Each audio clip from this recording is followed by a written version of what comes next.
planted. What's going on, everybody? Welcome to SpikeTalk episode 8. I don't got the shades on. I'm with my boy Frost. What's good, brother? You're back in Korea. I'm in Shanghai right now, man. I'm vidcasting these matches.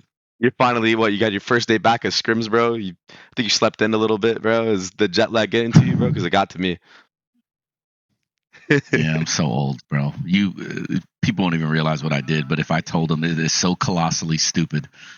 Oh, man. Unlucky, bro. Sucks to suck, I guess. All good. I actually missed my first flight to Shanghai. I was supposed to fly out Sunday morning, but in my head, for some reason, I thought it was Sunday night. So I thought it was Monday morning. And I actually missed my first flight, bro. Everybody from Riot was panicking. They're like, oh my God, what the fuck's going on? But then luckily, there actually was a flight for Monday morning the same time that I thought it actually was, even though it actually wasn't my original flight. So, I mean, yeah, I brother, I'm right there with you, bro. Okay, that's worse than what I did. I know that. Yeah. Always got to check your itinerary. No, it's weird. Basically. 72 hours before, every day, you got to check it. You got to make sure. You got to double check, triple check. I had the flight for like a month, bro. But in my head, I was just like, "Oh, it's Sunday. It's Sunday night. It's Sunday night, bro." I didn't get that. I didn't get that text. I didn't get that text. Anyways, stuff like that. One trick jets. One trick jets. You should be disappointed in that. Yeah, only one. We'd be forgetting more than just missing our flights, bro. We'd be forgetting the crucial things in the moments of time, right? Yep. Comms, in the game and out of the game. Util, player positions, all that. Everybody has had that in their ranked games. Unlucky, bro. Hell yeah. Anyways, bro, it's been a crazy, eventful week. Not only with the matches, yeah, it's good to see you too, brother. Good to hear you. It's been an eventful week of not only the games that happened, because there were some crazy games that we're gonna get to. Like, I was really impressed with some of these teams, specifically FPX, but we're gonna get into that later. But we had some drama. Well, I like to call it drama, but like some stuff cooking up behind the scenes. Yeah.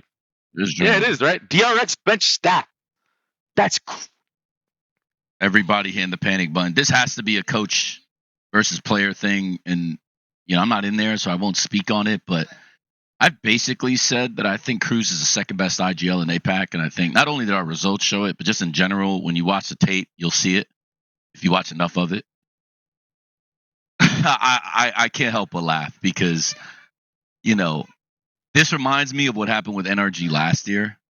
So I'm sure we're going to talk about that too. I'll just say, I kind of briefly had a conversation with Cruz about this, and I'm not going to be disrespectful towards anyone because, everybody has their jobs to do and it is what it is. But what I will point out is it's funny how early in my career in Valorant, nobody gave a shit about what coaches thought. But it seems like over the last year, 2 years, coaches have much more power than I think we've ever had in Valorant. And I can see it in a lot of these moves. And a lot of the panic that's happening is simply, something I've coined for a long time, which I've always hated, which I have no problem saying on my old 100 Thieves roster. I felt like so many of the decisions and so many of the things that happened there were basically people just trying. It was called self-preservation. But it's so weird how now the power dynamic has swung from players to coaches. And now I can smell the same struggle for survival, like the Game of Thrones. I was very surprised by this move, and yeah, I get it, right? You want to go more mechanical because you need to match PRX, but I think that is an oversimplification of how to beat PRX. And I think if your goal is to have better mechanics than them across the board, that is a really stupid attempt at trying to win, because you know how hard it is to get 5 guys that are that good mechanically on one team.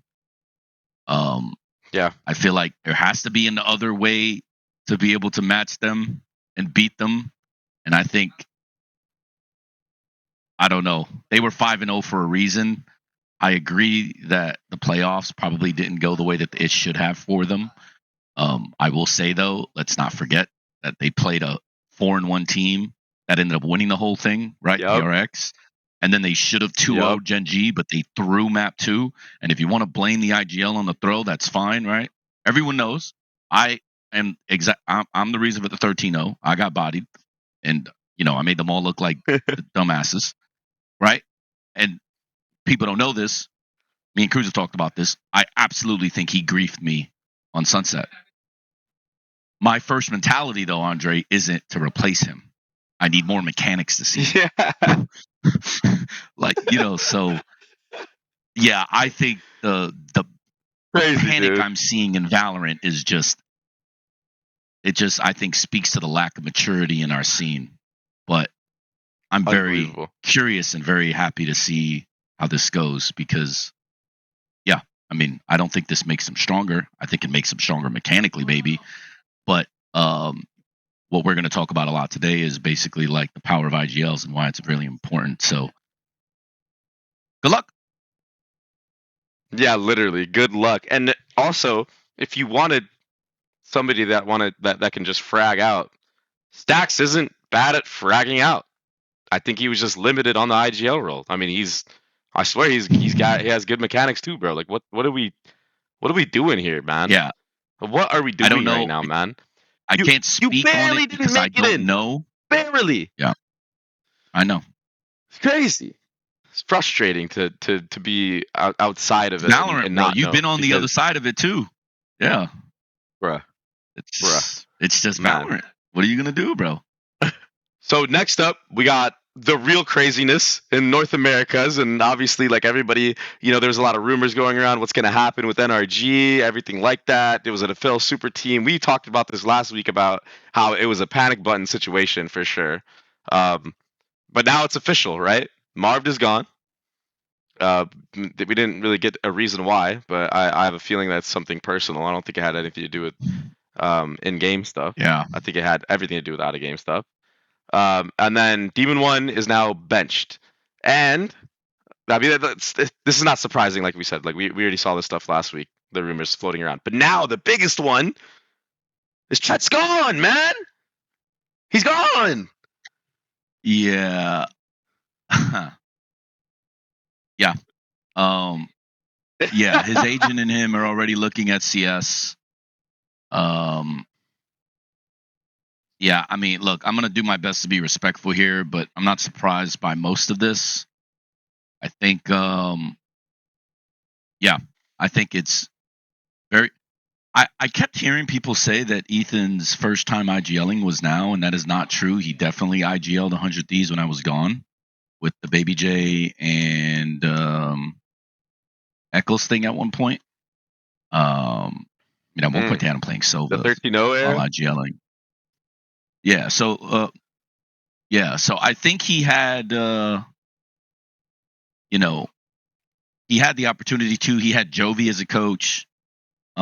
I will admit I'm surprised at the lack of results, but as we talked about last time, it's still 3-3. This panic button Yeah. stuff is just crazy to me.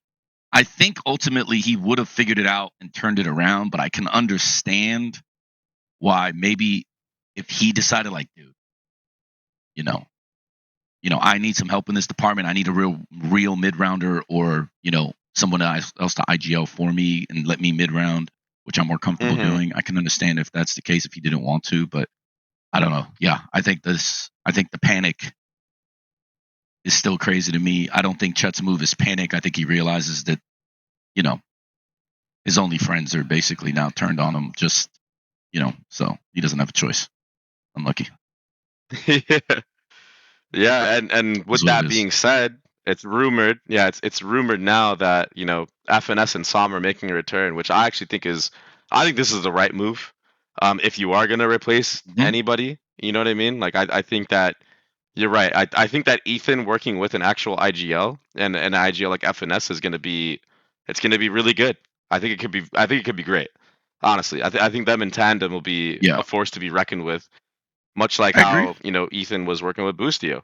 And Yeah, I think Sam brings a lot of character to the team. I think he brings that energy that I was talking about that they were lacking so much of.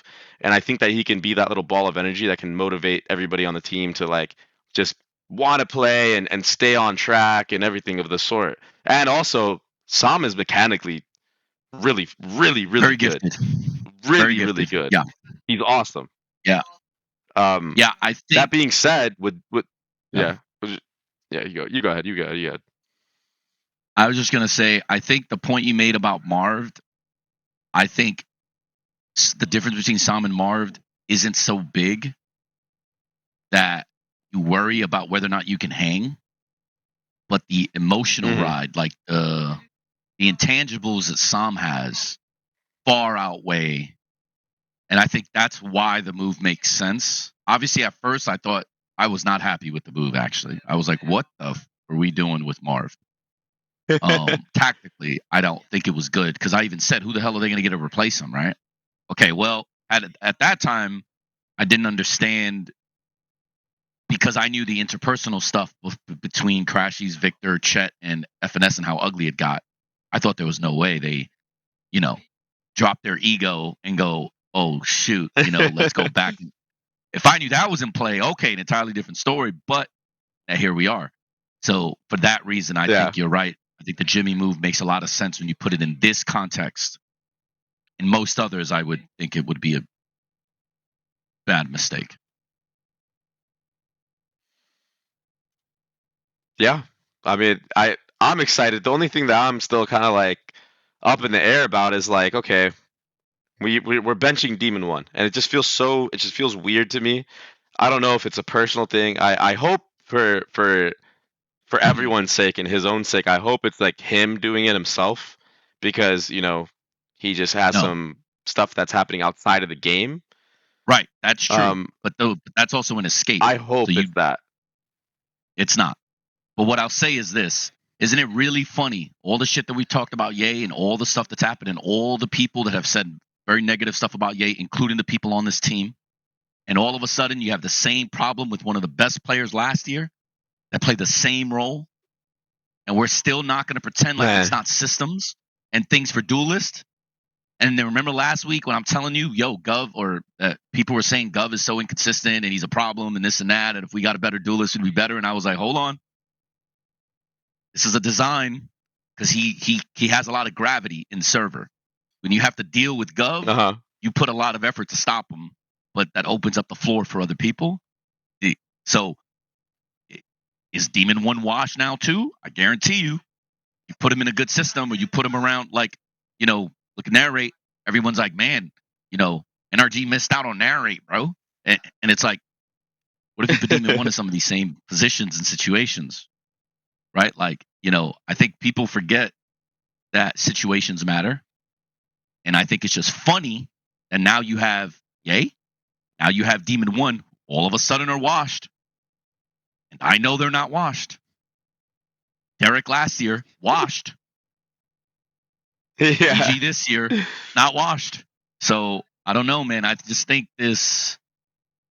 Um, I think I don't want to say it's stat collection. The APIs for Valorant do fucking suck, and I can put on a whole show about that. But I'll just say that I think it's the way we're building teams and player development, which I talked to you about last week. It's a huge issue right now. Yeah. And to that point, back to the FNS thing really quick. I think it's really funny that the same people that said they were better IGLs than him had to concede and go, damn, we need an IGL like him. And I think this is like, Damn. This whole situation just goes to show you that people sometimes don't know what they have when they have it and don't realize how special their circumstances are, right? Everybody starts to think, Pat Riley says Yep. something really interesting that I've always liked, right? He always calls it the disease of me. It's so true. You start to feel yourself, you start to think it's you start to think all this bullshit. Then all of a sudden, when it doesn't match the results now, you start to look for things to blame. And sometimes, rather than just admit other people caught up. Because when you're at the top, like that's the thing, like, let's say Talon wins worlds this year. Let's just say, right? Yeah. The road it took. So I had probably the toughest coaching job I've ever had in Valorant thus far was basically from, in my opinion, November to January. I don't think I've ever been as frustrated or disappointed, period, right? Mhm.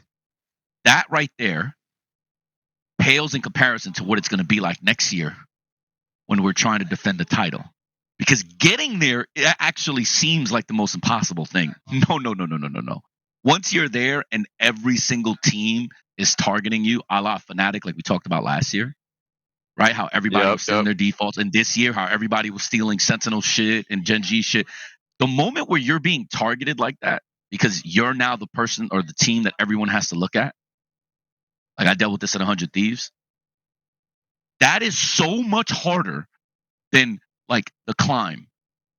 And I think getting there, the NRG guys realize that, right? I think a lot of people are realizing that. And I think these panic moves show that people don't understand that. Coaches don't understand that. Organizations don't understand that, right? Like, so for me, I think the stax move in the DRX just went backwards because they did exactly what NRG did last season with FNS.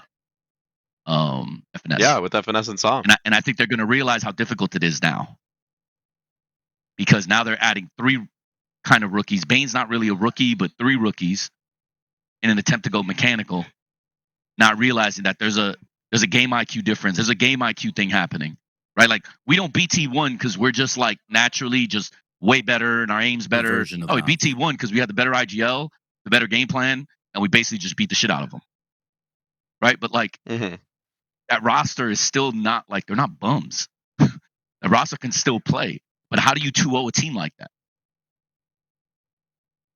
You do it by like other intangibles that aren't obvious on a stat sheet. And I think that's the unfortunate nature of, I think, what's going on. That's why I brought up the analytical part of it, right? Because everybody would look at the stats and be like, you know, Demon One's trash, Ye's trash, this guy's trash, that guy's trash, this guy's outperforming him, but not realizing there's so many other team dynamics that go on. And you understand this because you were in entry. So much more. There's so much more that goes into it, dude. Yeah, like the stuff I'm hearing, and it's like no disrespect to Texture, but like the glazing, I think, that's going on for Texture is hilarious to me. When he's pretty much he's basically the one trick that they're all hating on, a la Gay, a la Raze. But the thing is, he has better team dynamics. So it's like I still rather have both of those guys than Texture. And this is no disrespect, because I watch enough tape. I understand the game IQ portion. I also understand what everyone else on Gen.G is doing for him. It's a perfect pairing, what's happening with all those guys. And that's great. But it's not the Texture show. I know as much as people might think it is, it's actually not. And I think that is that's another example of, I think, the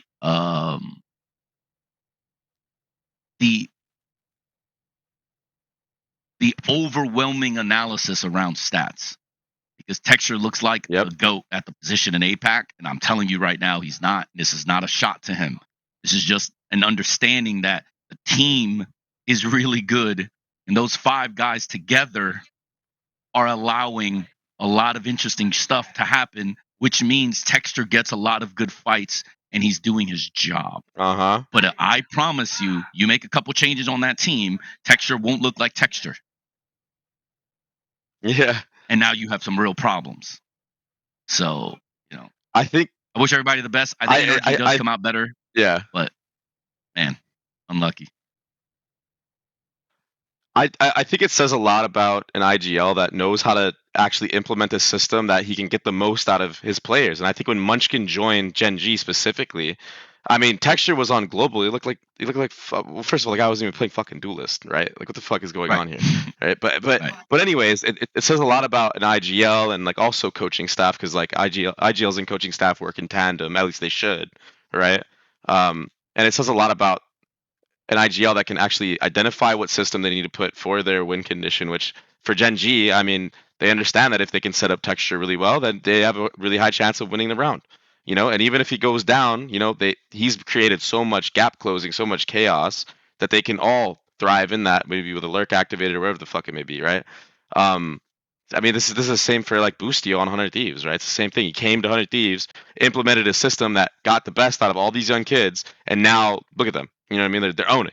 So I think that it's funny you say that, because both those guys, their system or vibes. It's kind of funny, but like Boostio provides energy and other intangibles, not really X's and O's. Because if you look at just his gameplay and you look at stuff he did, the X's and O's are not what's like, especially if you like really look at the way 100 Thieves are playing. A lot of them are instinct players. They're not game IQ players. Mhm. But both those teams have one thing deeply in common. A lot of things are done together. There's Yep. there's a hyper focus on basically trading out and doing things together, like pulling a teammate even if it's not the right rotation time. Just yo, I have a read, I want to do this. I just need somebody to come with. And I think Solo and Zix have this like identity.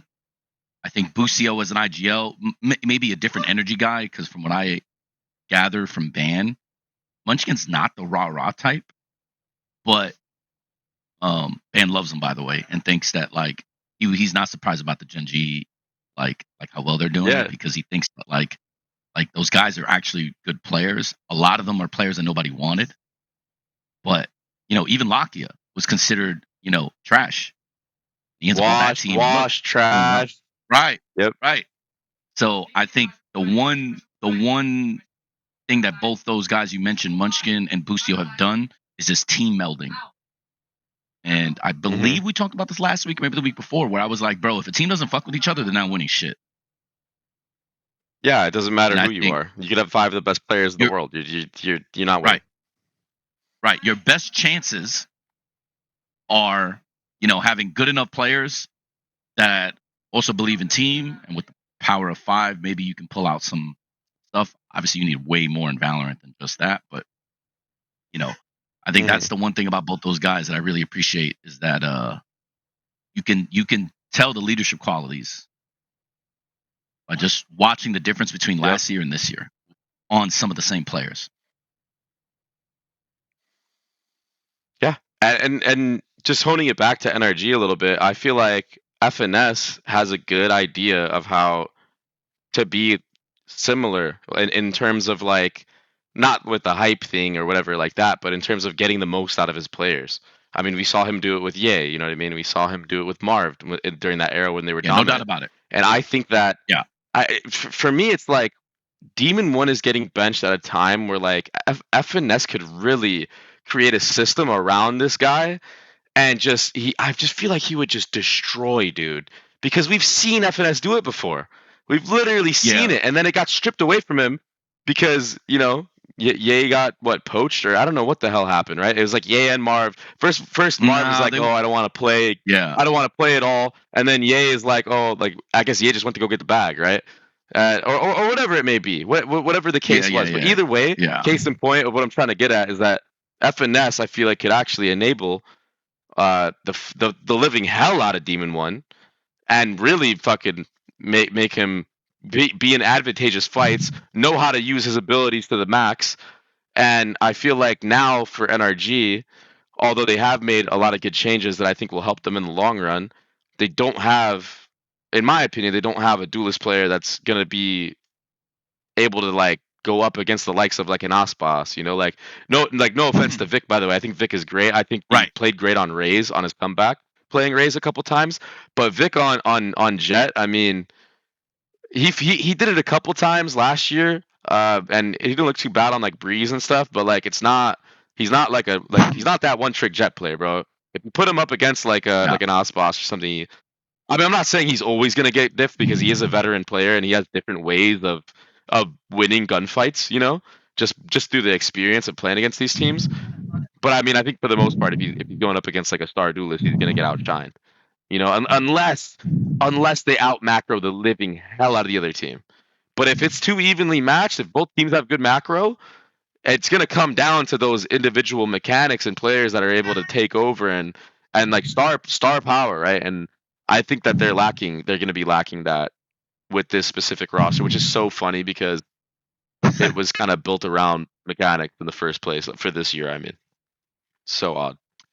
Yeah, that's a lot to unpack. So I actually agree with everything you said, and I think you're looking at it like a GM would. The things you're Hmm. leaving out of the interpersonal shit. So let's start with the first. FNS isn't going to want another no-com duelist, right? Agree or disagree. Hmm. If I was coaching and I was advising him, I'd tell him, shut the fuck up, relax, right? Like, because he already made this mistake. And we won't get into the specifics, but, you know, it's not easy when Ye wasn't around, right? So that's the one. Hmm. because of everything you just mentioned. The two, Ethan is his favorite teammate ever. He told me that. Anybody that is around them that know. Without Demon 1, but keeping Ethan, the additional Psalm makes a lot of sense because if he wants to do that, he has to replace Victor.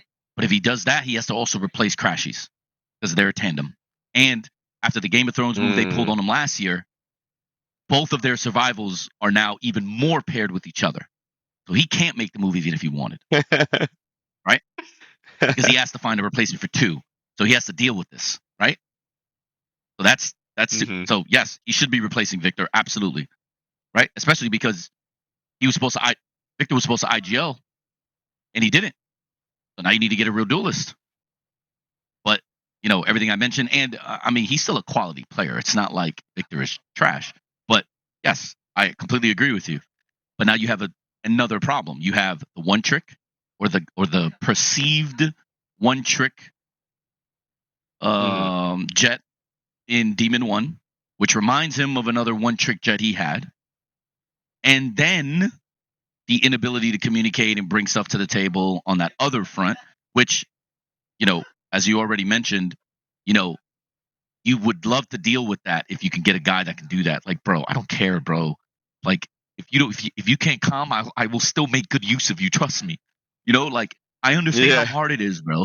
But I have people in Talon that sometimes barely speak English.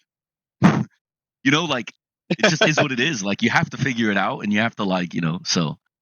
I agree with everything you said, but the human part of it and the intangibles just aren't going to be able to line up. I'll say this though. I think this situation sucks for Demon 1, and I'm sure he would want to play if he could.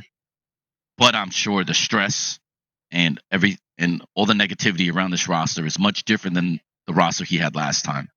And I'm sure Ethan feels terrible about that because he walked him into a grenade, right? And that kid had no experience in dealing with shit like this. Everything had been vibes his whole career, even in tier 2 when he's playing with Clear, right? I don't want to talk about the personal lives, so if I'm out of pocket, especially if Demon 1 hears this and gets bothered by it, tell me to shut the fuck up. I'll apologize, and I'll do it publicly. But from what I hear about what's happening in his personal life with his girlfriend, it reminds me a little bit of what Tyson went through. And I do think that the time off for him is different than the time off for Ye. And I think the time off this season could be good for him to get everything under order and then also figure out the right team to go under and deal with the personal stuff at the same time. And it gives you the time to evolve on characters that you're not be good with. Yeah. So I think for him, this actually isn't as bad. I know it might feel bad and look bad, but I don't think it's as bad if he manages it well, because it can help in all the areas of his life, because no one thinks that he's not going to provide them a spark, I'm sure, next season. You know how Ye has that opposite effect right now, right? But that's because it's been a while, right? Yeah. Demon 1 is still fresh off. I think he has the time if he wants to take it. So I think his situation is much better than it looks. It feels bad, though. But I think if he's patient, he can come out the other side of this, similar to Tens, because this year, Tens, especially around Madrid, you know what I thought. I thought he was hard carrying, right? So I think Demon 1 could do the same thing next season for someone. I wouldn't be discouraged if I'm him. But yeah, I think this is just a lesson for people to realize that, like, sometimes you have to appreciate the shit you have instead of always complaining. Like, yeah, anyways. The grass ain't always green on the other side, bro. Right. Yeah. Right. The grass ain't always green on the other side, man. It's so true. Right. But we'll move on from that. Well, I got mad love for all those guys on NRG, and it obviously everybody wants to see them do good because they've just been a staple in NA Valorant for since the start, bro. Like when they do good, it's nice to see. Same with Sentinels, bro. It's fun to see Sentinels do well because the history behind the team. Yeah. But let's move on to EMEA. We got miniboo traveling somewhere. Where is he going? Is he going on vacation? Is he coming to Shanghai? I actually don't know. I actually don't know. But how crazy would it be if he came to Shanghai and and now we see a Heretics in full effect. And by the way, and we're going to talk about Heretics more in depth, but Woot on Duelist, I mean, brother, this guy is fucking ridiculous, bro. He's Yes. fucking ridiculous. And it's crazy to me that there's a world in which he's going to be playing flex because it's just like another player that you have to worry about that's just going to destroy you. Like, it's Right. just fucked. I think that's It's so yeah. fucked It's playing why I against the think they're the Heretics best team in team. Europe. Yeah. It's You just mentioned it. crazy. They have so many guys. They have so many It's dudes nuts.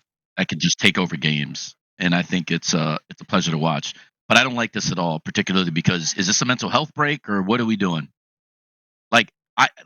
So Yeah, I just have a real big problem with I think I'll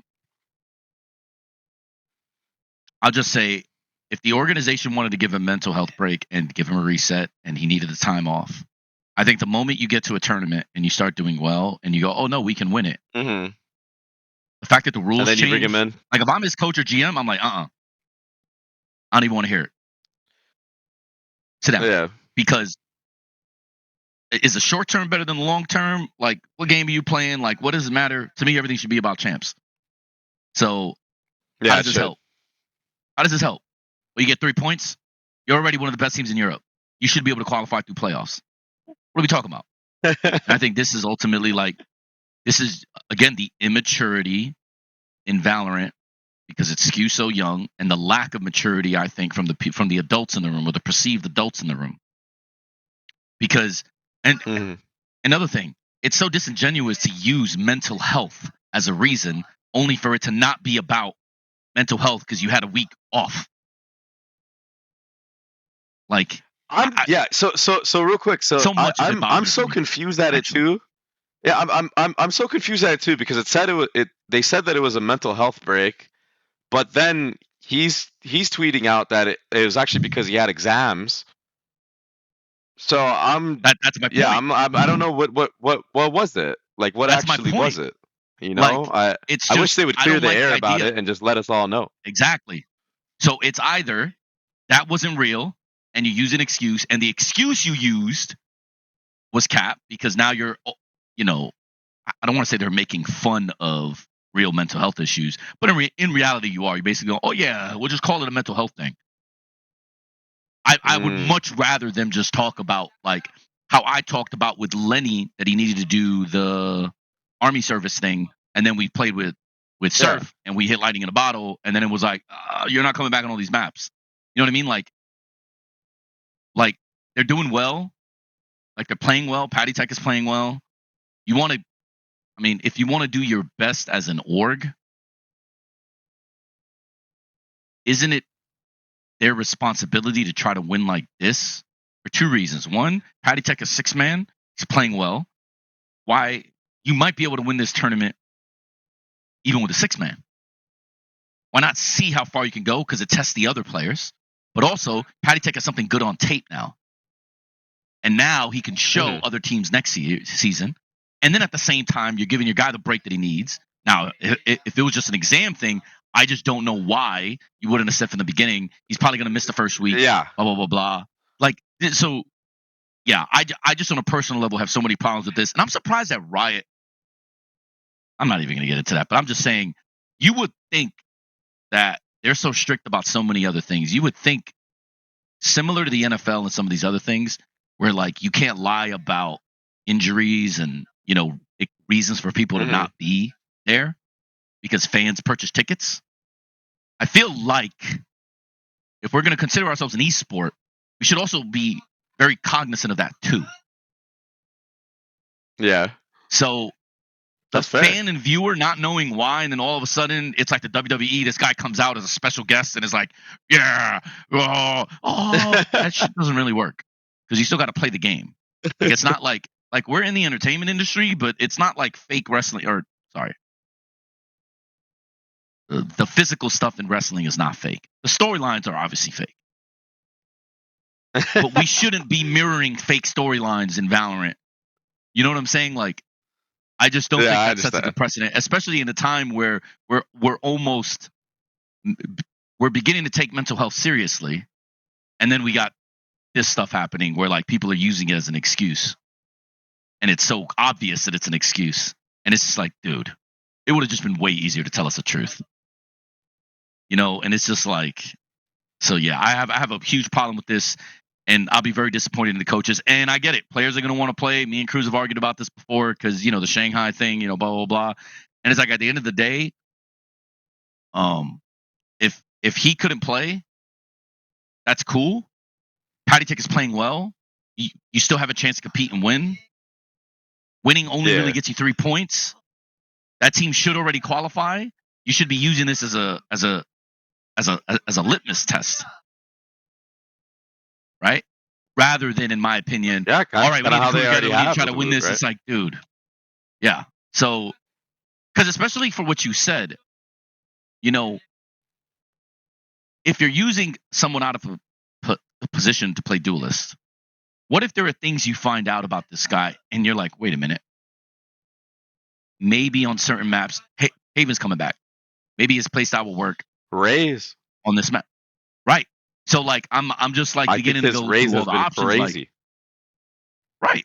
And I think, yeah, I'm just kind of surprised by, I think, the lack of adults in that situation, because I think this tweet also, like, I would never have let him go to that tournament.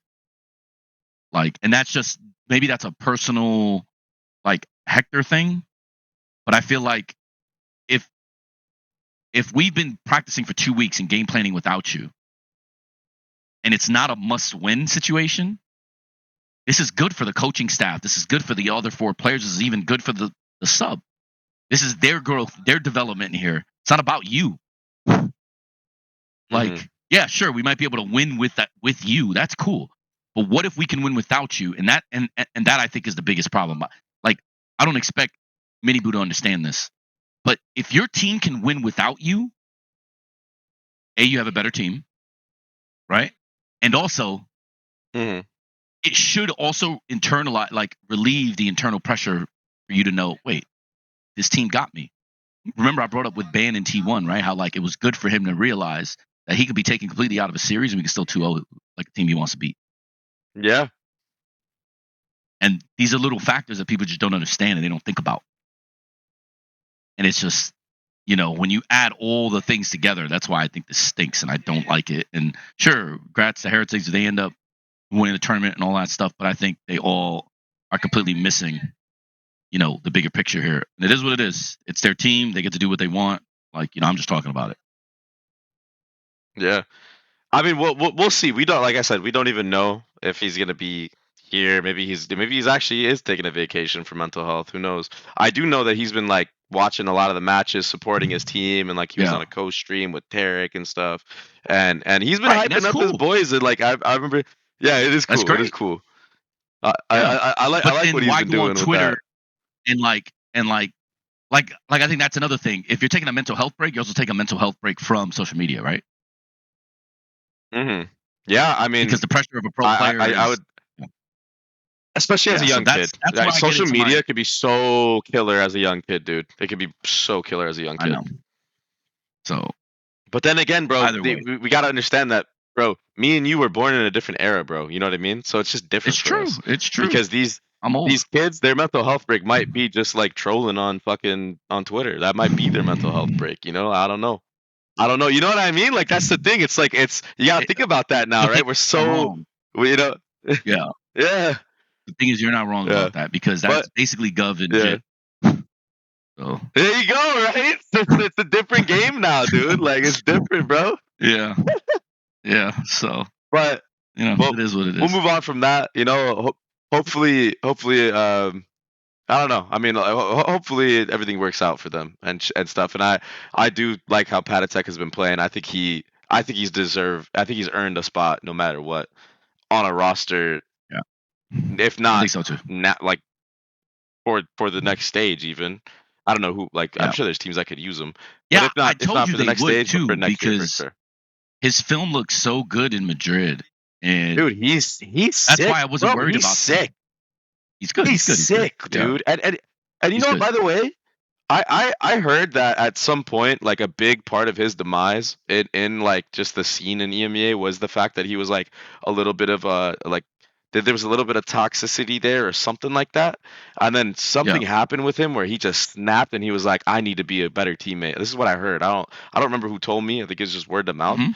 But if this is true and he snapped and he just realized one day he's like, nah, like I gotta be, I gotta be a better teammate, a better, I gotta be there for my teammates, be a better player in general. I mean, he's showing that progression right now with the fact that he's okay being a sixth man on this god tier roster. And he's showing that if you guys need me, I'm gonna step up to the plate and I'm gonna be here for you guys no matter what. And he's not letting it get to his head. He knows that, when miniboo, he knows that miniboo is gonna come back and he's not playing for a permanent spot. You know what I'm saying? Like, but Right. he's doing his role fucking perfectly, man. And it's great. I'm happy for the guy. We'll move on from Yeah, that though. I agree. The last thing here was like well, we had a couple different last things. I don't know if we talked about the MIBR stuff with the random teams. Maybe we did last week. I don't remember. But MIBR is doing a No. complete remake. Bazooka's gone. I think we Yeah, talked about it. I actually it's think we talked just about more it. chaos. It's just more chaos and people just doing Yeah, dumb stuff. You have Secret doing the yeah. same thing, And then which I'm not going to get exactly, into yeah. that specifics, but I don't.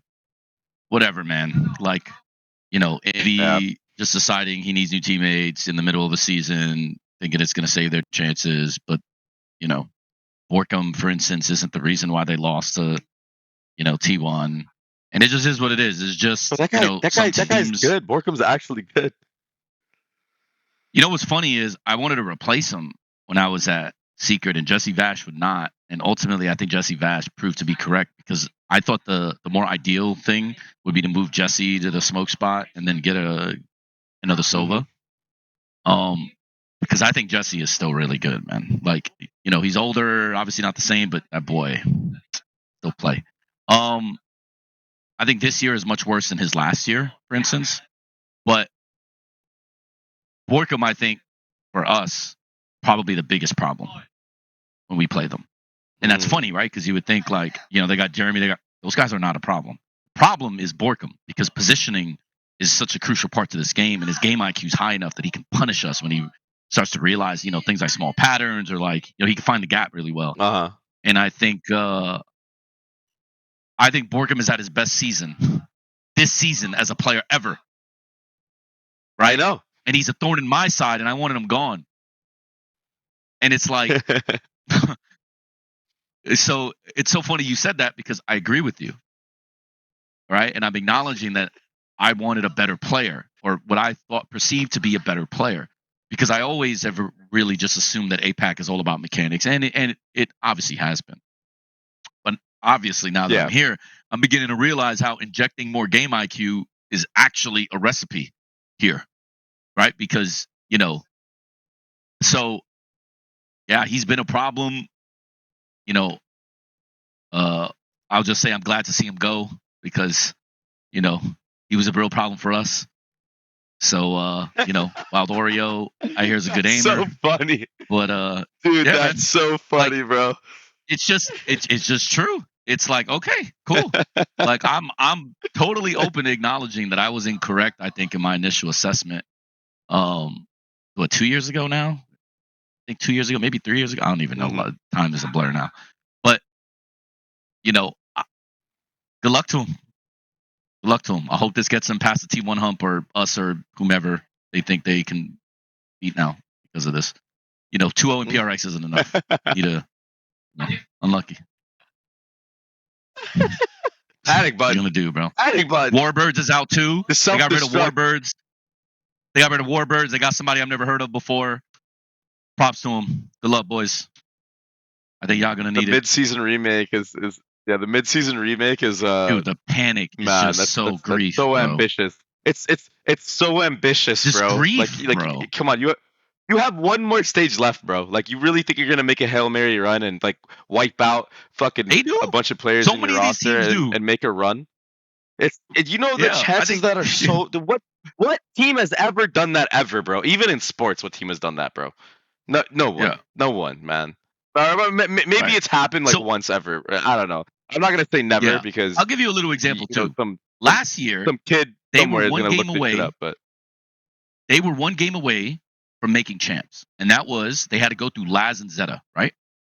If you look at what they're building, what they're building, that team might be better right now with what they just adding Wild Oreo, more aimers.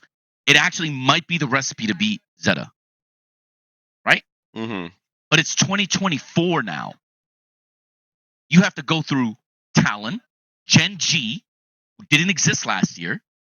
You have to go through T1, this roster of T1. You don't have to worry about Zeta right now. And now you're going to have to worry about RRQ. The thing they're building, is it better? Like, is more aim better against those teams? More aim, less macro. Is that better? And if that's what they think, congratulations, good job. If they think this coach is going to be tactically, far superior to Warbirds, and he's going to out call, like he's going to out game plan all of us, and blah blah blah blah. Me, Ewok. Okay, cool. Yo, respect, bro. You can believe that. That's sure. Good job. But I'm just saying, like, when you think about the moves that they made, it was for a different time. Mm-hmm. Because mechanically, they were already good enough to 2-0 PRX. X's and O's wise, everything clicked on all cylinders, right? Yep. Why did they beat T1? Is it possible to mechanically beat PRX but not be able to beat T1? Or is that a game IQ macro thing? And when you start to piece that together, you start realizing, wait a minute, do these moves highlights the strengths of what we showed this season? Do we want to be completely different than the strongest version of Secret this season? Do we have to be to win here? And when you start doing that stuff, you start going, wait a minute, and it's just the math ain't mathin', brother. But some teams are going the exact opposite way. Some teams are going, coaches have all the power. Look at DRX and Termi. Some teams are going, we're going to put the youngest member on our team, or the second youngest member on our team to have all the power. And Valorant is that's just what we are at the moment. And I don't know. I don't necessarily agree with all the team building. I haven't always been right in my career, for sure. I've been a hell of a lot more right than I have been wrong. I could be wrong about this too. I was wrong about Borkham in the first place. I could certainly be wrong about the time to replace him being now. We'll see. But I don't think what makes me right or wrong is if Secret beats us, for instance. It's, you got to get through all the teams I just mentioned. And are you going to be able to do that in this next split? And that is. And can you even beat? Yeah. Can you even beat PRX again? That's with this roster. That's that, and that go. And now you're speaking on a different thing now, because you don't have the coach that apparently didn't do anything to them, but what I believe built the game plan, and you have high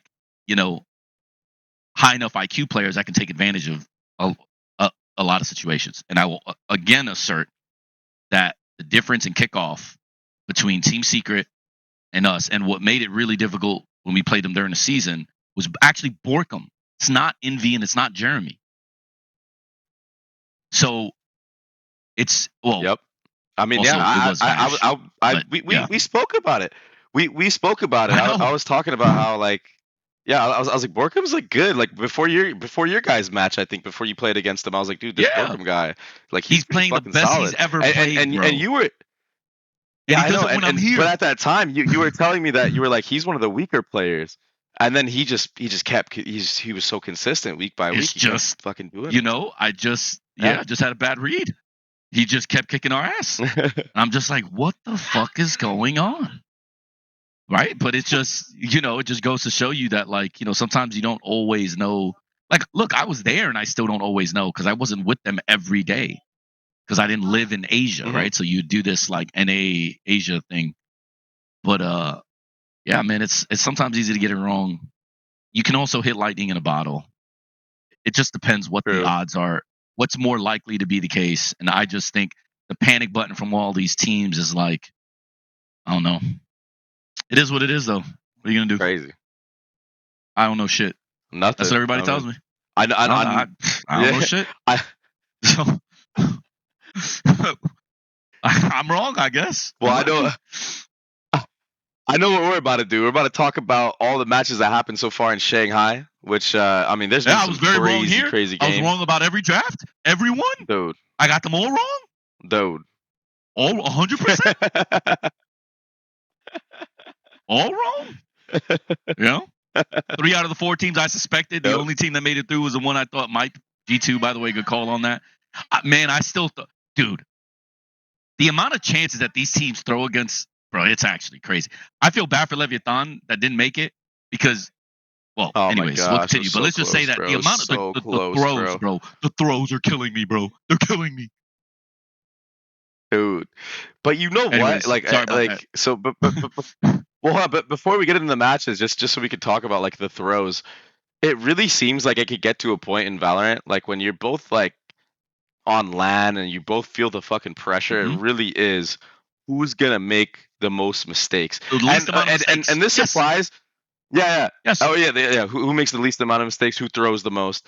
And Yeah. this is not just because of like pressure. It could be both teams could be playing either really sloppy Valorant, and this could happen, right? Or both teams could be playing at a very, very high level of Valorant, and it comes down to that same thing. So it's just honestly what Valorant truly is a game of who makes the In least amount of in mistakes, all in my nature opinion. of high Like in terms competitive, of macro. anything competitive, sports, anything, chess, anything. When you're at the top level, the one thing you will hear many people at that top level talk about are limiting mistakes. Doesn't matter the sport, right? Mm-hmm. Like in high school, I played 3 Yep. sports, like year round, like, post career. Steve knows I've done other stuff related to football. Obviously, esports. I've been in like every esport now, but not every, but like most of them outside of League of Legends and stuff, and have had Yeah. success in all of them. And it's limiting the amount of mistakes you make at the highest point is the most important. So yeah, it's just kind of crazy, like that people are now beginning to realize this, bro. I was preaching this as soon as this game started, bro. I was preaching about being the most prepared team situationally in Valorant and was getting laughed at by some people. As a matter of fact, I'm not going to name the person. There was someone that said, we don't ever want to be the team that establishes a new meta. We just want to steal what works. If I told you who said that, you would laugh. This is what I. You gotta It tell just me is off what it stream. is. You gotta tell me off stream. Oh, I 100% will. But the point I'm trying to make is like, wait. We can cut. We can actually cut this, and then we can show my reaction. So just tell me right now. We'll cut it, and then we'll okay, continue it on, and you'll all see right, my reaction. okay. He said that in front of and no one argued with him. I literally sat there fighting the world. Yes, said that to me, to my face in practice. You can ask Oh my there. god. Oh Yep. my And now these same god. fucking idiots that That's didn't listen to me crazy. are basically all bummed. So moving on to the start of the tournament, G2 had the opening match against T1, and it was, I mean, this was a close game. Breeze went the way of G2, and Leaf was absolutely stomping. He basically, it felt like he 1v5, but obviously, like, it's not a 1v5. His team set him up to have certain lurks and stuff, but he had this crazy ace where he actually just ran it down halls. The most duelist shit I've ever seen as a Cypher. Yep. Ever. Cloud9. So they win the first map 13-8. Yep. They win the map 13-8, and then on Icebox, they get 13-1 by T1. And it was like, what just happened, bro? But like Dude. honestly, like Rossi had a monstrous performance. He went 20-5, and like it was very unconventional comp that they ran up against. I mean, it's a weird composition. Yeah. Leading into the Lotus, which was like OT. So I mean, this was a close series, and T1, like, bro, Carpe had one of the best series I think I've seen him play since being in Valorant. Like genuinely, like Carpe actually like owned. He actually owned. And like I know Carpe from Overwatch, and he was a fucking killer in Overwatch, brother. He was an absolute destroyer in Overwatch, and it took him a little bit of time to adjust into this game, but like this was his best series, and he still ended up losing by 2 rounds in OT. I mean, it's unfortunate for them. What did you think about this match? I thought it was Game of Thrones. I think you correctly pointed. If G2 didn't have the Leaf show, they don't even have a chance to win this. I thought they would lose this for exactly the same reasons. I could not believe the amount of advantage on Lotus that was thrown by T1 to me is just indicative of, I think, a bigger problem over there. And it just is what it is. Like, that team, that was such a poor performance in terms of, like, yeah. I mean, you see, I think they started like 9. They had a 9. It's just, anyways. Yeah, I think G2 got blessed there. That game is ultimately the reason why they qualify. You know what I mean? That game right there is the reason why they qualify. Yeah. That's what I was literally thinking. I'm like, dude, this is a whole different. We're in a whole different world. I mean, G2 is in a whole different world of pain if they lose that match. 100%. Like, seriously, 100%. Instead, so then all of a sudden it's your first. It's your first international, and all of a sudden you lost your first match. Now Icy's confidence is probably going to be not there at all for the rest of the game, rest of the tournament. It's tough. But like now, so I just want to talk about G2. They qualified. We're just going to talk about the path of how they qualified. G2 then played against Heretics, and I mean, it was a crazy game to me because Heretics' first game, I mean, Woot looked unstoppable. Keep in mind they played against a very, very nervous DRG, who DRG had a way better showing the second time around, which we'll get at. Right. But Woot looked so untouchable in that game that I was like, this kid might just 1v5. But then I remembered about what it's like to play against G2 as a duelist.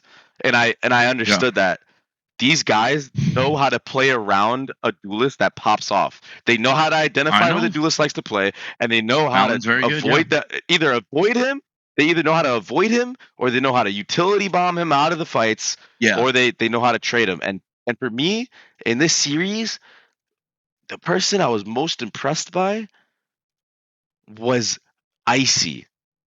He went 15 first kills, 6 first deaths from the start of the first map, which they lost against Heretics. He was at the top, 17 and 15. This is the rookie that, like, everybody was. I mean, even I was like, is he ready? Like, is he ready? But he's actually proven, like, he's gotten so much better from the first match to the last match, and it's actually been crazy to see. Like, the bind game he had, 7 first kills, 1 first death. He completely raised Diff's Woot, and he was doing like some really confident things, like getting really aggro satchel kills, everything like that. Yeah, I think my problem was split. I think Patty playing, like, I just think it was. To me, that series came down to split. It's not something I would do with a 6-man. Split, in my opinion, is not a match, or is not a map you want to play with a 6-man. And I think ultimately they got blown because of that. Yeah. So, but good series, decent performances by everybody all around. It just came down to just map selection, I think, and stuff worked out. I mean, G2 showed even against 100 Thieves, who everybody in NA is afraid of on split for some reason. They showed that they can actually, like, they came out to A4 half. They did, I believe, a similar thing here. So, that attack G2's G2 on split. Yeah, it's good. Bro, the 8 in a row on attack from Valen, I mean, the IGLing was ridiculous. It was ridiculous. It was just, where was that against 100 Thieves? Anyways, but but I was gonna say, but I think what you said about the 6th man thing, like, that's like spot on. Like, split is a playing tough map split with a 6th man. That's hard. That's very hard. We'll go on to we'll go on to our next team that qualified in the first 2 games that they played. That's Gen.G. So the first series was against Leviatán, and I mean, if I'm correct, this was a close one. I don't even remember how this one went. Yeah, so this is the one where I thought, by the way, the map selection obviously went exactly what I predicted. Leviatán got 2 of the maps that I exactly said if they get these, they're going to win, and they didn't. And it was just like, this was again the calm problem of, late lurks, like looking uncomfortable when you can't late lurk and win the round at the end. And it's, it is what it is. There's too much Dr. Jekyll, Mr. Hyde with this team. The interesting thing about this team is that their pick bans are, in my opinion, the strongest in the world because they're so flexible on them. They can play every map. and they're decent on every map. Which Mhm. I was actually surprised by this result. I thought they should have won.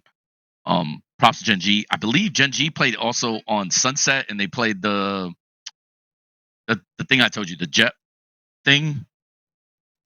Pretty sure. No, in this series they played Icebox Lotus Oh no, it was Breeze. banned. Yeah. Okay, yeah. But anyways, the point I'm making is like, yeah.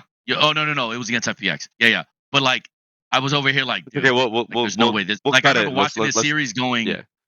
Yeah, I remember watching that series going like, dude, everything is working for the Leviatán, and then you just start seeing things just derail, and it's just unfortunate. But yeah, I mean, props to Gen.G, strong team. They know what they're doing.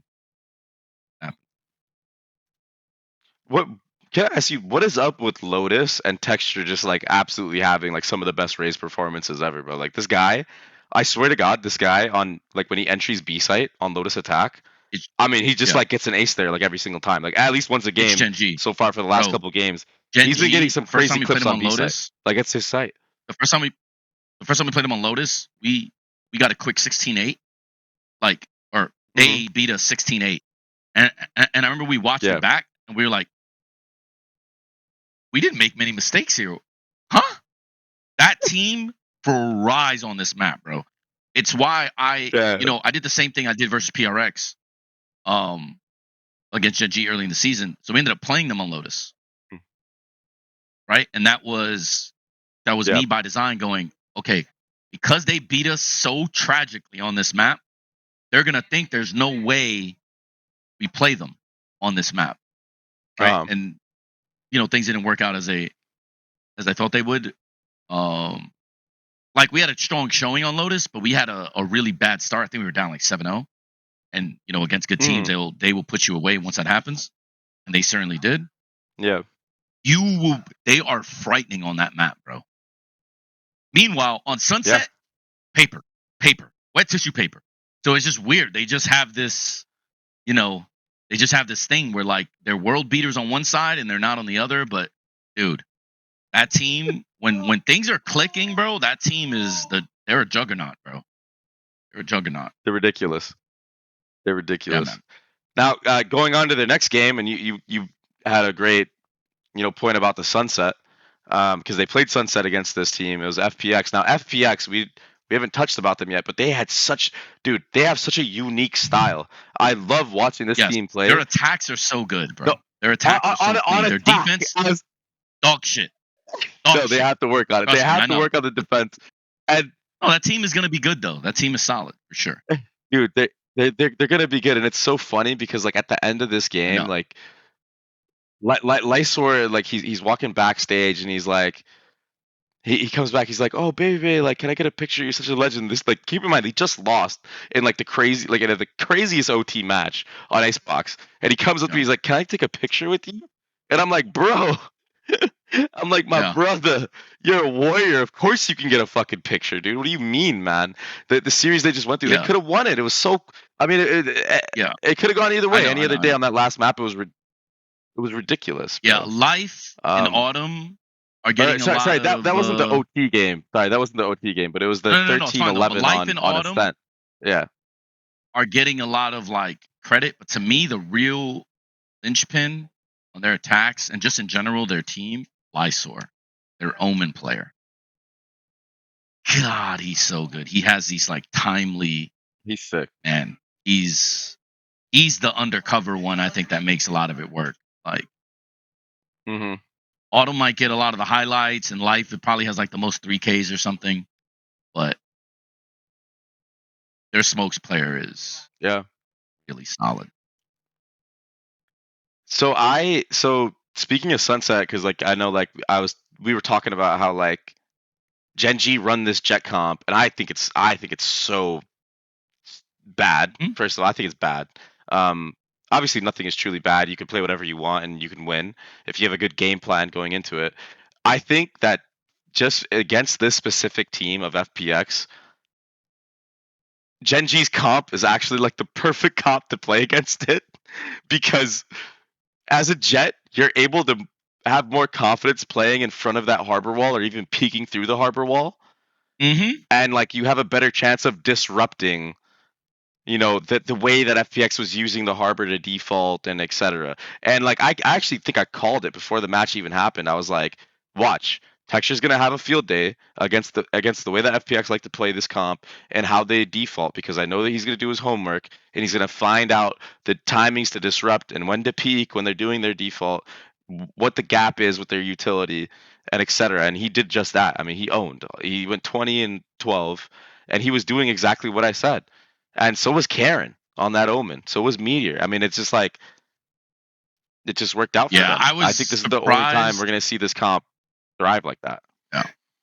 Yeah, I think FPX are actually really good on Sunset. So I was particularly Yeah. surprised. But yeah, I mean it was just well played by Gen.G. I just think in general Gen.G is just smarter. I think you could tell that they could take advantage Mm. of that, especially on their attack, Gen.G's attack. But Yeah. yeah, I think FPX have played so well this tournament. I think that team, the level of improvement since Madrid to now is, and I see it in scrims. We scrim them a lot. Yeah. Very good. Very impressed. That's sick. We're gonna talk about next, which is another team that qualified. It's Heretics. I mean, they barely qualified. It was like they fought tooth and nail to get here. Their first match They was did against it with a DRG. I spoke 6-man. about it a little bit. It was a Impressive. yeah, they did it with a 6-man. By the way, shout out to Patatek. We really spoke about him earlier. He's been playing phenomenal all tournament long. Specifically, his pistol rounds, bro, are dude. He gets like 2 to 3 kills every pistol. It's like that in itself has immense impact. But they completely washed DRG. They lost to G2, which we already spoke about, and then there was this ridiculous banger of a game against FPX, who we were just talking about.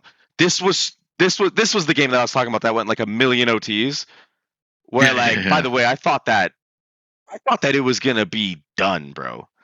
I thought it was gonna be a complete wash on Icebox, because the way that FPX plays their defensive side with life on that clove, I feel like it's just so bad, man. Like I feel like You know, he's trying to play like a jet, and I don't like it at all.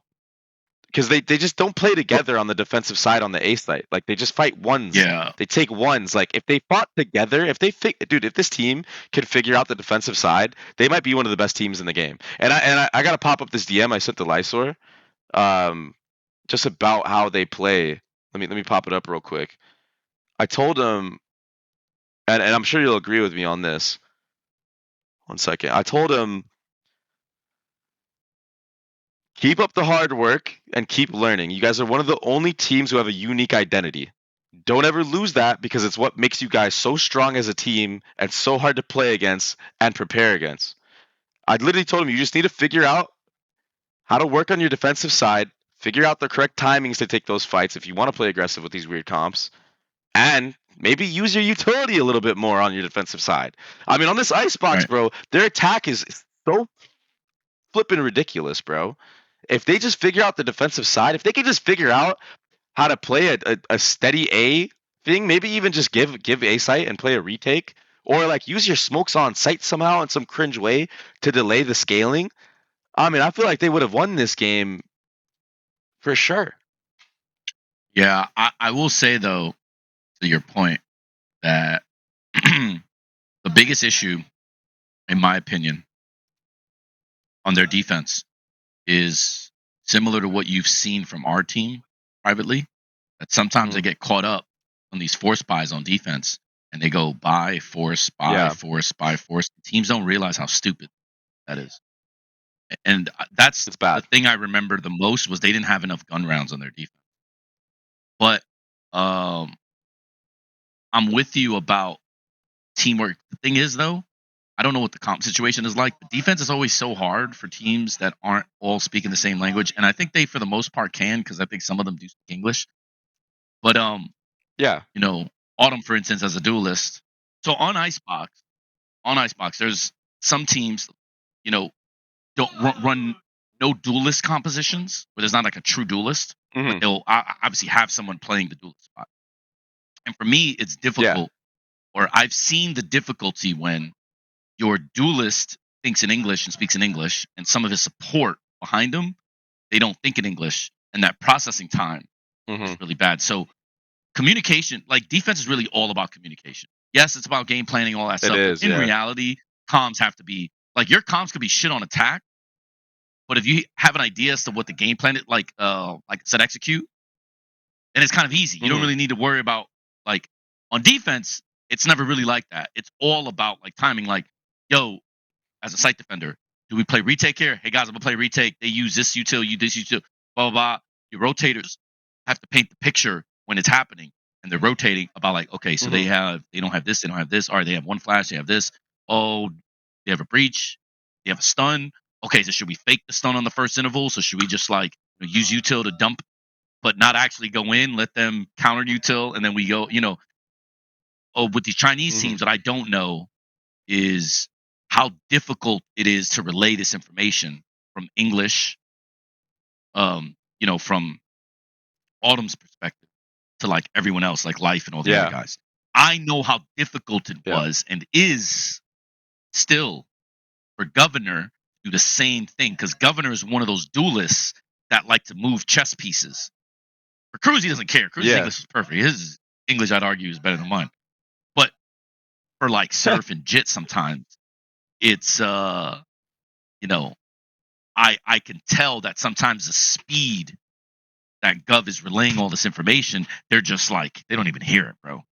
And I wonder Doesn't if even that's connect. why Yeah. FPX's defense is so Dr. Jekyll, Mr. Hyde from their attack. And I don't know for certain, but based on my own experiences with stuff like this, I think that's why they're so dominant on attack and their defenses look like tissue paper.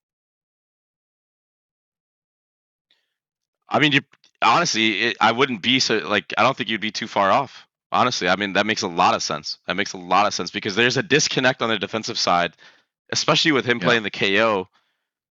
Like Life is taking ones most of the time. There's no KO pop flat. I mean, I'm sure they do it sometimes. They try to do it, but for the most part, I feel like Life is on an island. He's on top pipes. He just takes a random peak timing. It almost worked in their favor in this match because they actually had him play a little bit more passive in the beginning, and then when it came to OT, he started going for those aggro plays, which I was like, wow. Well, I thought when I saw that, I was like, they just changed the entire pace on their defensive side, and they had a really hard time adapting in their other matches. I thought they were gonna take it home, but I mean, sometimes it's Yeah. just too much of an ask. And Woot in this series, bro, Woot.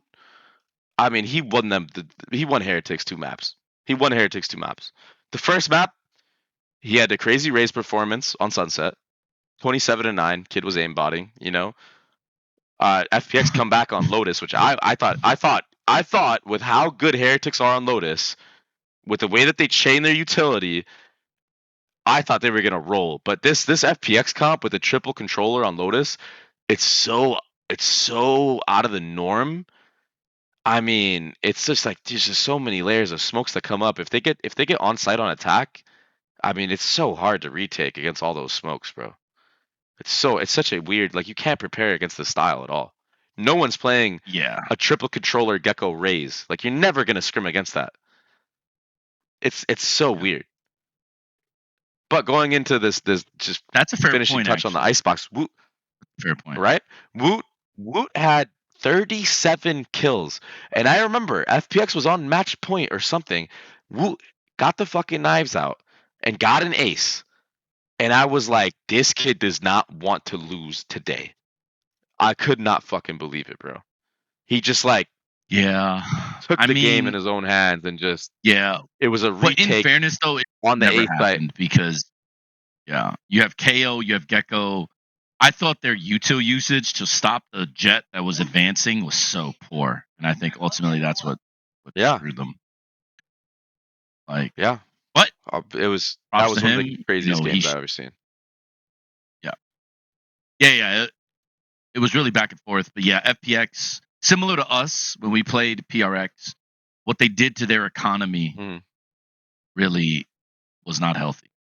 We did it on the opposite side, but the point is, like, sometimes when you don't have you don't chain enough. Like all they needed was one more round on their attack. Like, I know, or dude. sorry, on their defense. On There's their so defense. many Yeah. chances. But you get my point. Yeah, right. So it's unlucky. That's just the game you play. It's cruel. It is what it is.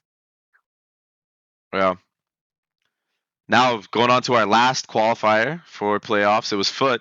They got they were not ready to play FPX at all. They looked so poor in that first game. I don't even want to talk about how poor they looked in that first game because that was a shell of a team that we saw in the last series they Yeah, played. Foot has been a lot of But yeah inconsistent results. I feel like they're kind of like just jokers at this event so far, up until the Yeah, Leviatán one where they actually were able to close it out. But even that was a really close game.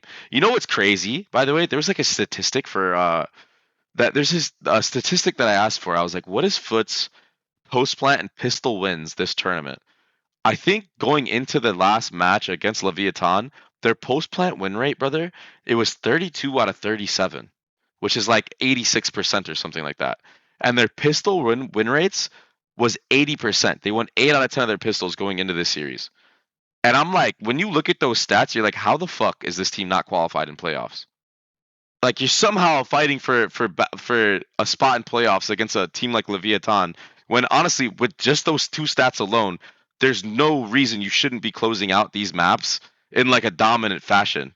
So they're just throwing, bro. crazy, unlucky. I would just say this. I was shocked when you said they actually had an 80% pistol, because when I think about that, that's 4 free rounds. That's actually a Bro, staggering number to not be winning the most of your games. That's actually staggering. and the post plant too? You get the Yeah, bomb the down, you post win the plant is round, also bro. special. Yeah, that means their defense is cooked. That means they're taking too many chances on defense, I think, or I assume their retakes are also suspect. I haven't really studied them that much, Mm. number wise, but that is 80 winning 80% of your pistols. Like, yo, we were 4-1. We won 56% of our pistols. 56. Could you imagine Yeah, 80? 80, bro. These are like Crazy. unheard of numbers. They only going into this Leviatán match, they only dropped 2 pistols, and then even in this match, they won. Bro, going That's into this crazy. match, they won. If I'm correct, they won. How many pistols? They won 4 out of 6.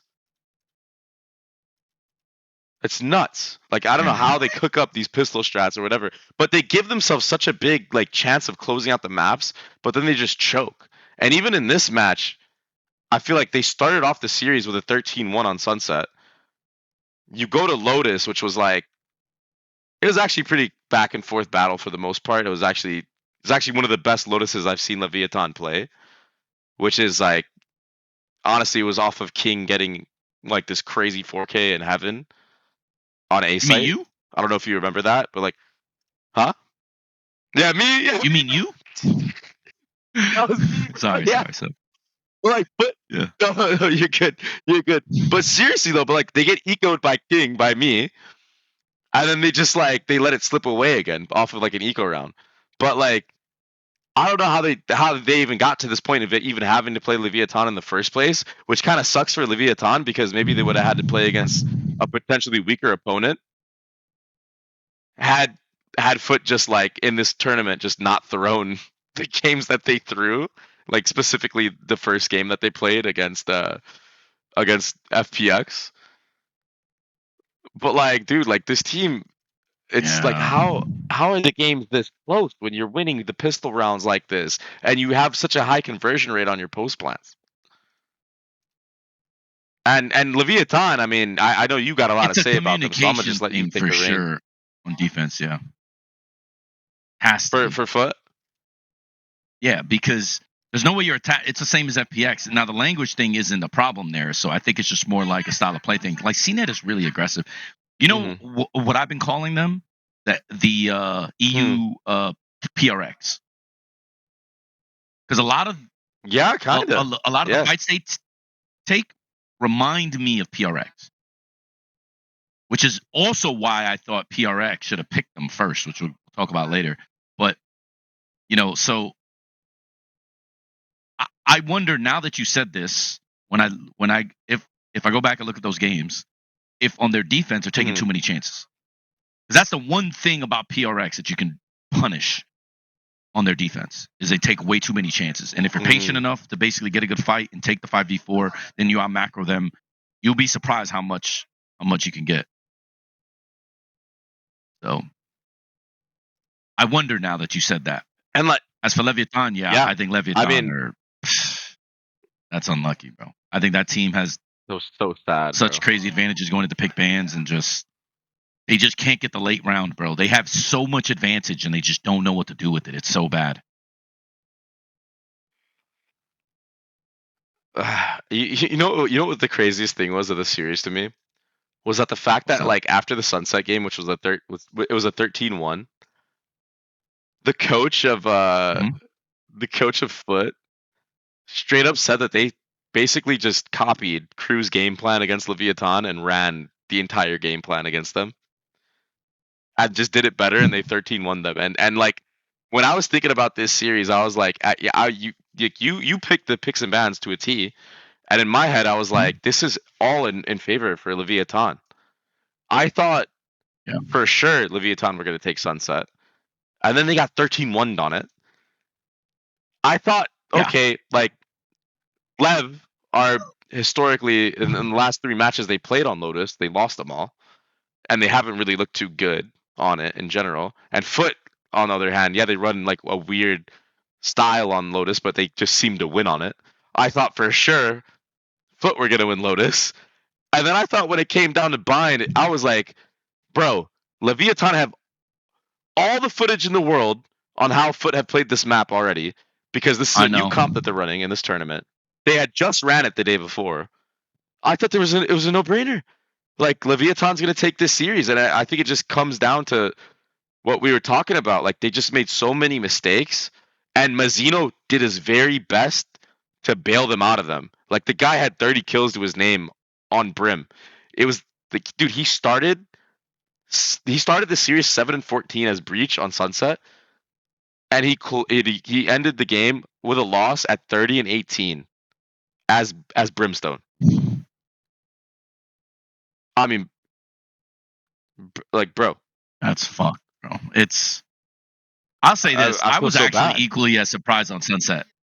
Leviathan is so good on Sunset. I know That they're like beatdown one of had the me like, best Sunset what teams. I is. swear. So, yeah, I was also really surprised. I agree with you about the surprise on Lotus, too. I don't know, man. I think the one thing that I keep harping on is the same thing you mentioned earlier, which is teams are making such bad errors late into rounds, and teams Hmm. aren't capitalizing on mistakes, or especially like 5v4 advantage the way that they should. And Leviathan to me is the poster child for this. Straight up. Dude, literally, bro. It was so sad. It was so It's sad, so bro. bad, Even bro. dude, even the 5v3s they had 5v3s, man. Like, dude, like on bro, remember the Sunset round where it was Foot's bonus and Leviathan do like a mid fight, they kill two, and then they're still just sitting there and like they just get traded out. I'm like, bro, what's the point? You know what I mean? You then it's a 3v3. Trades go the way of Leviathan again. Now it's a 3v1. You're going up against a Cypher, and you're giving him ones. Like I don't know. They just threw. They just threw, bro. They just threw. It was heartbreaking to see, and I think that was literally the story of the series, bro. It was like Leviathan Yeah, had a lot of good it's bro. advantages, and they just threw them away, This bro. whole tournament, like there is something very wrong with that team, in my opinion. And it is what it is. You know, for a while I was like, all right, they'll figure it out, they'll figure it out. But I just think you're not a very good team if you can't Yeah. capitalize on the amount of advantage that you have. And I know this as someone, we were the same way. There was at one point where I was looking at like our scrims, we were at like 5v4 percentage conversion, we were at like 38%. Mhm. That was when I told you I had that bad Yeah, that's period low. from like November to January, brother. That Yeah, is that's low. low. That is like astronomically fucking awful, you know? Like I'm over here like stressing, like Yeah. what is going on? but the players obviously eventually figured it out, and obviously things turned around, and it was great. Like now we're way better, and I mean like now it's to the point where like you know we don't even think about 5v4s anymore. We already know what to do. Blah blah blah. They need to get to that point because it's a shame that they're qualifying for majors, but they can't even capitalize on the leads they're giving themselves. And I think No, man. that team is this close to being the world beaters we think they could be. In my opinion, though, they're also like that far away from being the same thing because they can't do the easy things. They do all the hard things, not the easy things, Yeah. and I feel like it's just not. You can't be consistent if you can't do the easy things. And when you have Osmo, bro, yeah, Yeah. you know how much I'd love to have a guy that could put me to 5v4 every round. Come on, man. No offense. Like, you know what it is? Every single I team mean, is looking Ospas for is Ospas. It doesn't matter who you have as a That's what I'm duelist. saying, Yeah, bro. The exactly, best in the exactly. world at the things we're asking for are not difficult. They're not. But you know what they rely on? Or they require discipline. They require selflessness, right? And this Mhm. is a thing. Looks like some people just want to play how they want to play rather than just doing their jobs. If I Mm. say any more, it's going to be painfully obvious who the heck I'm talking about. So, It was but yeah, it was yeah, it was heartbreaking to see them get eliminated like that. Because obviously, for one, dude. Ospas and fucking playoffs would have been sick. But two, it's like I thought they had it figured out because I mean, from the start of the stage, the end, they started building momentum. Even in the playoff, to qualify to make it to Shanghai, they had all that shit down pack, bro. Like they had it all down pack, and like that's why I was like, dude, they figured it out. I was like, they got it, and even you were saying this. You were like, dude, they did it. You know, they figured they were having early on, but then in this tournament, it just looked like they reverted back to that old, way.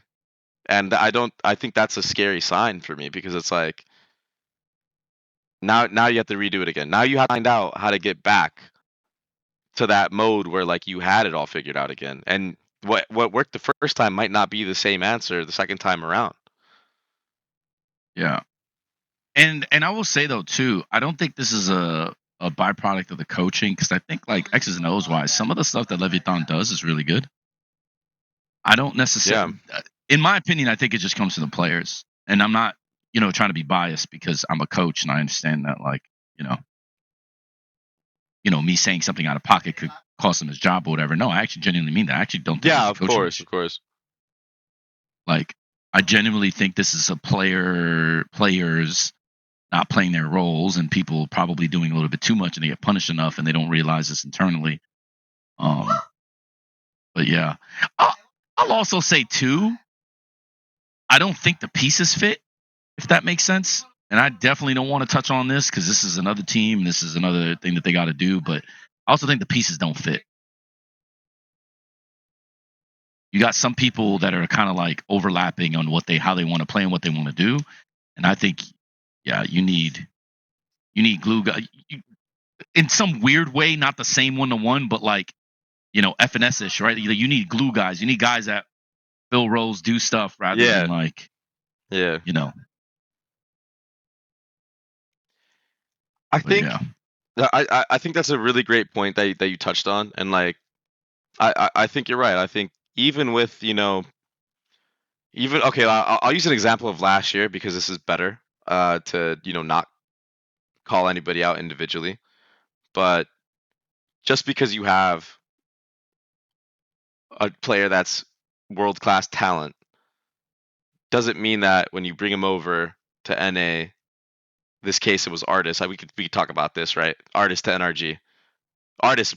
I mean, he's won a major before, a couple of different majors in this game in his career.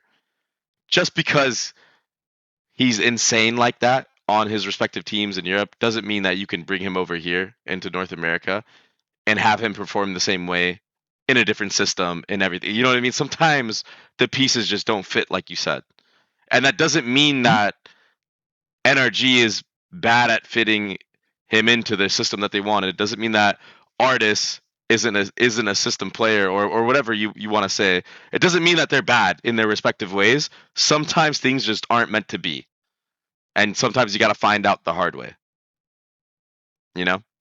And it doesn't mean that any of those players are bad. I mean, Artis is not a fucking bad player at all. Look at him. He's back on Navi. He's looking fucking great again. Sometimes players just fit in better in different teams, you know, and that's a byproduct of a bunch of different shit, you know. Yeah. But yeah, I mean I'm just that was surprised that that was this that was many weeks. Leviatán in a nutshell, right? Yeah, I'm just surprised that this many weeks they don't see a recurring issue and it's not fixed. And I just don't believe people wouldn't have pointed this out. But Mm-hmm. sometimes players say all the right things and they go in server and it like gets forgotten or they, I think this is what's happening because I have too much Yeah. respect for these players to assume that they just don't see what I see. I think it's just hard to fight instinct in crucial moments, especially when you're used to winning a certain way. So. Unlucky, yeah. as Well, they say. let's get to the actual unlucky near airport NA, as they say as well. Right. That being said, three teams of EMEA will be in the playoff now, so they have a massive advantage for the region. I mean, I don't know if they actually have the massive advantage, but they have statistically, technically, a higher chance of having a team make it all the way through. But let's start with our playoffs. Just straight up. The first game we're gonna have of the playoffs is 100 Thieves Foot. That's gonna be. I think it's gonna be sick. I think it's gonna be so dope. I think so too. I mean, we're gonna see Cryo versus CNED. Yeah. And with the way that Cryo's been playing lately, and the way that CNED's been playing lately, this is gonna be a clash. Boom. Yeah. How do you think this one's gonna go, bro? I think it's gonna go Foot. I think map pool is better. You got to be careful because like sometimes, we sound like haters, but it's just like,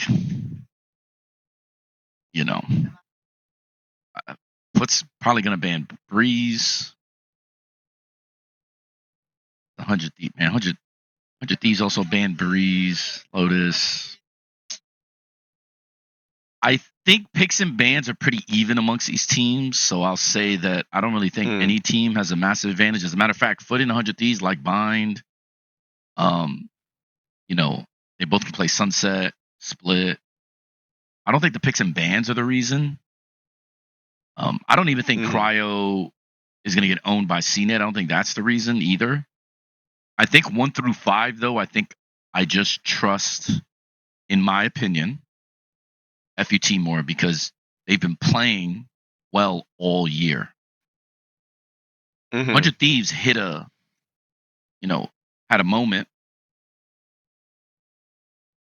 And a lot of those players are not very seasoned. Obviously not talking about Boostio, right? But you know what I'm saying, right? It's like yeah. I don't know. Instinct tells me Foot has the advantage here, but it is not picks and bans because their picks and bans are very similar. I expect Bind. I expect Split to be played. Guess it depends on what the last map is. I think if the last map is Ascent, FUT have advantage. I think if the last map, is Icebox, I think 100 Thieves has advantage. That's probably where I'll go, but I'll think Foot probably going to win. My gut is telling me that if 100 Thieves come out the gate swinging and they look like they're mechanically on point, like they did in that run to make it here, I think that they'll be able to take this one away. My worry is I agree with you. They haven't been playing in the group stage. Right. So my worry is they haven't been playing in the group stage. Exactly. Foot had time to figure out. I mean, Foot threw so many rounds so far to get here that I kind of feel like they haven't figured out now. Yeah. And you're absolutely right that they have been probably the best EMEA team all year. Like Right. Like actually, and by the way, all the other EMEA teams I think would agree with this as well. Like I think there's a Yep. lot of people that play against Foot in scrims in the matches that they played and understand that this team is they're killers, bro. And I don't even know Yep. how they win some of the times, but the way that this meta is right now with the contact style, I mean they got that Turkish aim. The only teams that were really able to punish them for it to the maximum potential was the other spectrum of aimers, which is the Chinese aim. Those guys are on a different level, you know. But Foot were able to prevail in the long run because they have more strategy, in my opinion. You know what I mean? And they were able to actually hone it back a little bit, and that's where you see the post plant win rate coming through and stuff like that, right? Yep. Also, the fact that they're winning Me and pistol you are on the rounds same probably page helped there. quite a bit with that too. Yeah. Yeah. So I think if Hundred Brother, Thieves, like if they I look think the sharp, format I think they have a really chance, messed with 100 Thieves because you're on right? ice for so long. As a matter of fact, I'm gonna be honest with you. I actually think Paper Rex trolled with their pick of asking for G2, but I still think they're gonna prevail. In my opinion, all the teams that had the upper placement are at a disadvantage, in my opinion. I kind of agree with that. It's actually fucked. And I think this is where my brain is. I think Gen.G has a chance here, a really good chance, right? I think, and Yeah, this I is think basically you're right. my ethos is I think all those teams troll, and it's not their fault, but I think this system is tough. So yeah, that's Bane in the background, by the way. If people don't Yeah. want to know, he's going hot and nasty right now. But yeah, so I think that is a big deal for me with every team that had the upper placement is that they're going to be on ice. I think the only team that I'm pretty confident is still going to prevail is Paper Rex, but I think it's going to be much closer simply because of the fact that G2 is not only warm, but also they have the macro sense to make it really difficult for them. Yeah. Okay. So yeah, let's talk about the Paper XG2 then, real quick, since you already gave your thoughts on it. Yeah, this is one where it's like, so here's where I'm at a crossroads, right? I'm at a crossroads in this match because I know what it's like to be a main duelist and play against G2 and get like absolutely shut down and feel like I like couldn't play the game, and whether that's because they didn't hit my site or whether it's because the util bombed me out, you know what I mean? It doesn't matter. Like G2 have a really good game plan going up against star duelists. They know how to deal with them. And they've proven that time and time again. The thing is when you're playing against PRX, you're playing against Everyone's a 5-star star. duelists. Yeah. How do you shut down 5-star duelists? Now, if there was a team to figure it out, like in a sense of like playing a style that could counter that, I feel like it would be G2 because they're really prep driven team, and like you said, Val's a great IGL and Josh does some great things along with him, you know. But man, I could just see a world in which like you shut down Jing or you shut down something, and then for some reason Mind Freak is just getting an ace. Or Devi. Devi is my thorn. Devi would just eat everyone alive. Yeah. I think ultimately that's why they're going to be. I think they're going to beat G2, but I think their pick. I think they could have beaten other teams here easier. I think the pick to me was incredibly troll because I think they disrespected and underestimated Fallon's macro, and he is going to be able to figure out ways to make it hard, and they're going to struggle. I don't actually think it's going to be a 2-0. I fully expect this to be a 2-1. But I think they're just too good mechanically, and they're too experienced. That's the biggest problem is their experience. Not even that they're good mechanically. G2 solid mechanically. They're very good too. I'm not even trying to like disrespect. I'm just saying like it's the experience at the state at the it's just like so many other little intangibles I think Paper Rex have going for them, even though I actually do think they trolled here. But I still think every other favorite team is at advantage. Like I think Edward, EDG, believe it or not, I think they think Heretics is light work. They're gonna find out. Not light work. Not light work. No, Heretics is sick. Heretics is sick, dude. They're not light work. And that is without miniboo. I'm talking Patty Tech versus EDG. I think that team versus that team, EDG is gonna be like, God darn it. Like, I think, in my opinion, I know this sounds so fucked. Every team should have picked Foot. And I know that sounds so crazy because Foot is like European Dr. Jekyll, Mr. Hyde. Foot is best team in the world. Foot is what the fuck are we doing? There's so much of this. And all you need is them to have a bad day here. And you see that? Yeah. I was gonna say just real quick, and you see that in a map too. They'd be the best in the first first 8 rounds of the half. You're like, this team's untouchable, and then all of a sudden it's like, oh, and then it just snowballs out of control. Yeah, right. How we going? The two teams that I don't want to see now, Heretics and Gen.G from the lowers, right? G2, they're inexperienced. So of course you want them in a playoff stage if you can help it. And PRX probably did that. Sorry, PRX probably picked it because of their lack of experience and their experience. So Alex isn't stupid. He knows what he's doing. I just don't think he knows the players as well as I do. And it's like, those actually aren't the guys you want to do that to. Right? Because I don't think he understands how good Valorant is yet. He's going to see it, though. You know what I mean? Yep. Like, I don't think as an IGL he understands how good Valorant is.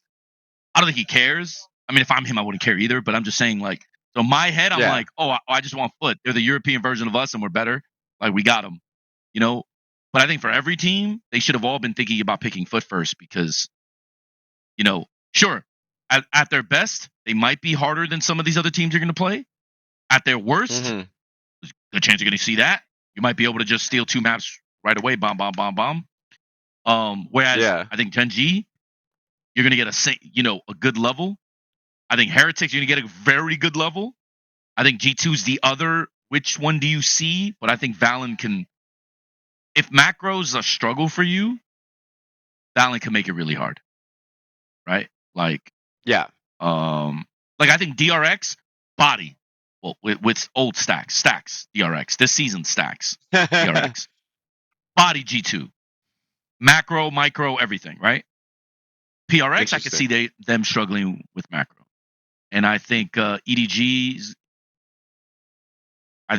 has probably one of the worst matchups here for them, their style. So I'm actually so excited for the Thieves. Kong head down. Yeah, I hope 100 Thieves and FNATIC play well. You know, we won good series. Obviously, everybody loves those teams. I think the format really did them a disservice because these other guys are coming in hot, piping hot. So, especially Gen.G. I think the FNATIC Gen.G might be the best series. That's what I was about to say. That far the one I'm looking forward the most. That. Yeah. I'm casting that one, brother. It looks so good. So by the time this comes out, I mean, I'd have casted the match and already, and I'm supposed to put in predictions for this match, and like I don't know, man, because like a part of me is like, yeah, dude, Gen.G with momentum going into this, and like FNATIC not playing any matches going into this. I feel like, dude, Gen.G is the scariest team coming out of this playoff. 100%. That's why nobody wanted to pick their them. 4-1s are going to meet Alpha Year. This whole series is going to be Durka, but mainly Alpha Year.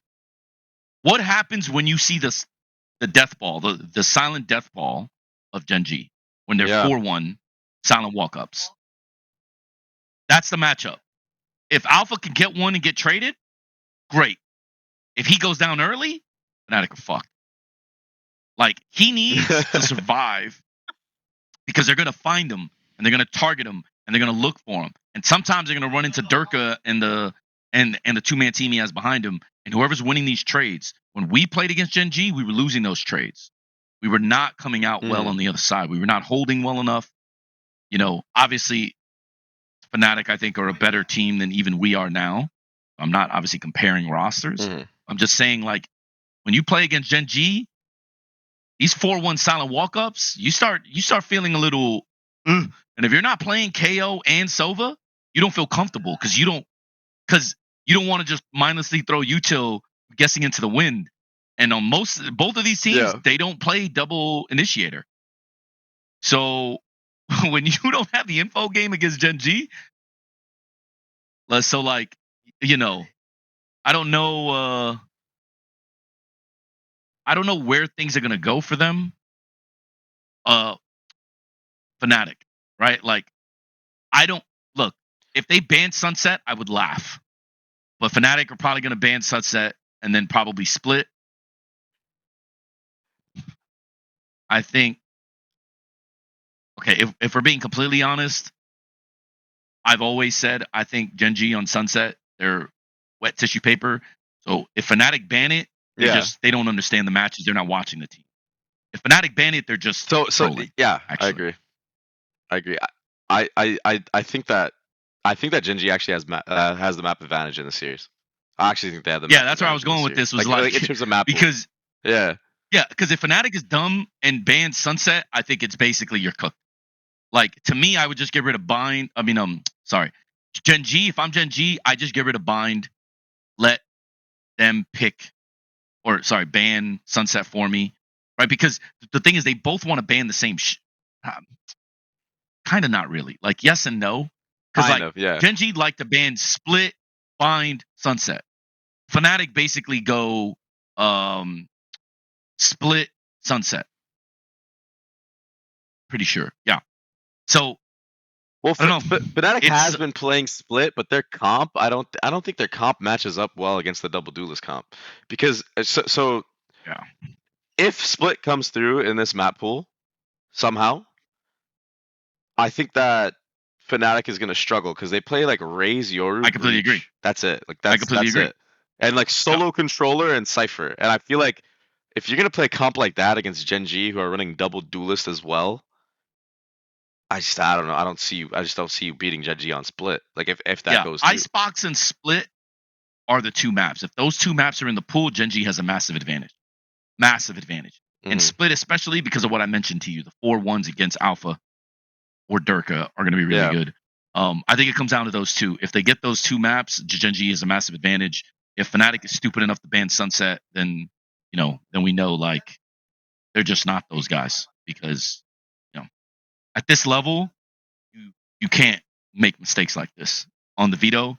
And if they do, you can tell, like if I'm solo, I just go, yeah, bro, leave it open. Leave Sunset open. I dare you.